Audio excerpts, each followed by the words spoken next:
Et salut tout le monde, on se retrouve aujourd'hui pour vous montrer l'album de Noël que j'ai réalisé cet hiver.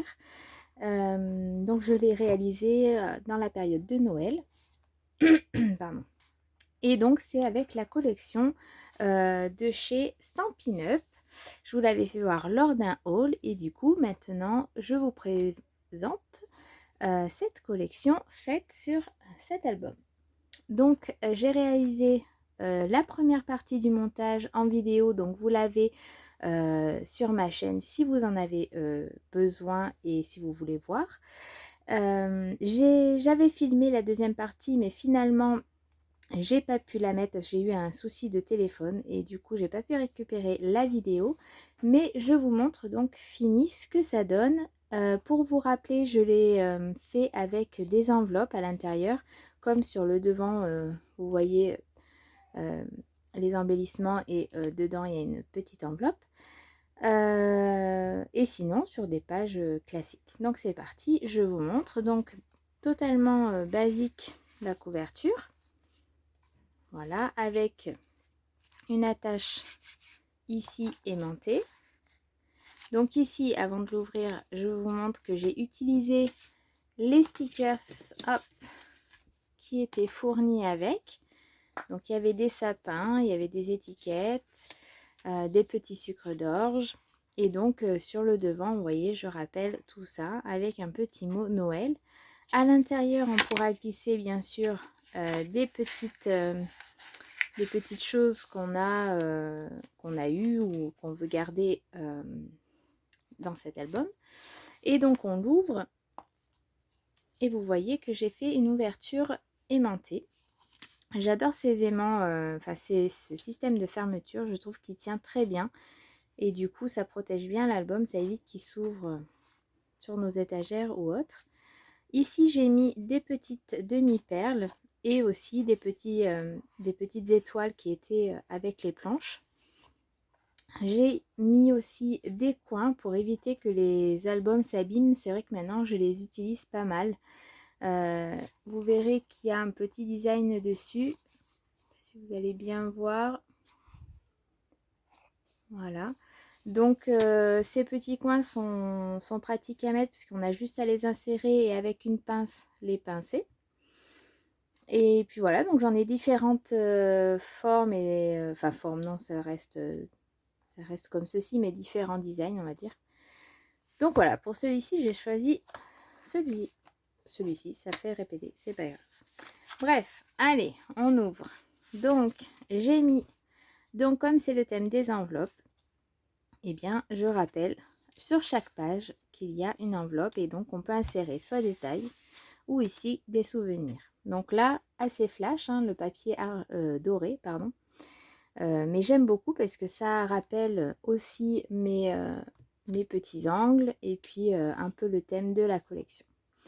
Ici vous avez comme là une collection de tampons de chez Action que j'ai depuis un moment. Et du coup, je les ai ressortis. Je trouvais que ça allait très bien avec cet album. Puis, vous avez ici des petits tags. Vous pouvez mettre ici, par exemple, une photo. Et ici, un petit mot. Après, c'est comme souhaite la personne. Ensuite, on retourne. Donc, nous avons un espace pour mettre une photo.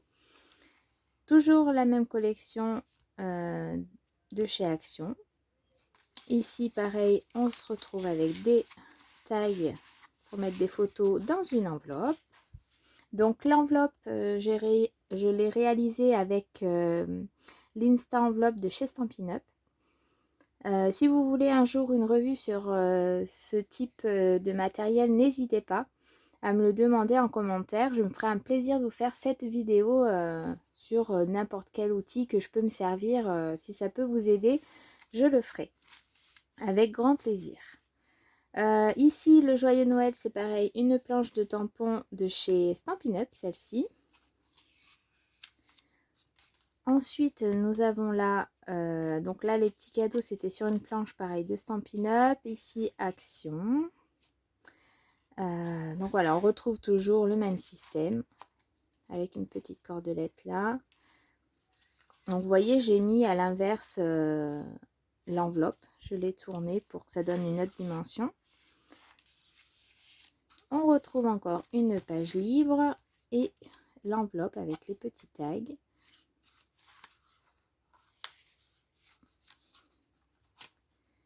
Et la dernière page, donc là l'enveloppe est beaucoup plus large, elle prend quasi la feuille entière. Et donc voilà, on remet photo ou petits mots, ce qu'on veut. Et la dernière, on finit par une photo. J'ai pas collé comme d'habitude là. Tac, ça se soulève normalement, peut-être pas là. Mais en tout cas, sur les autres, là, vous voyez, ça se soulève pour bien mettre la photo.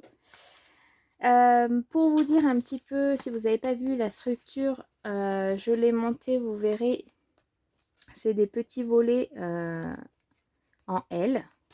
Donc n'hésitez pas, si vous avez envie de réaliser cet album, de voir la première partie, parce que j'explique dans cet album comment je l'ai réalisé.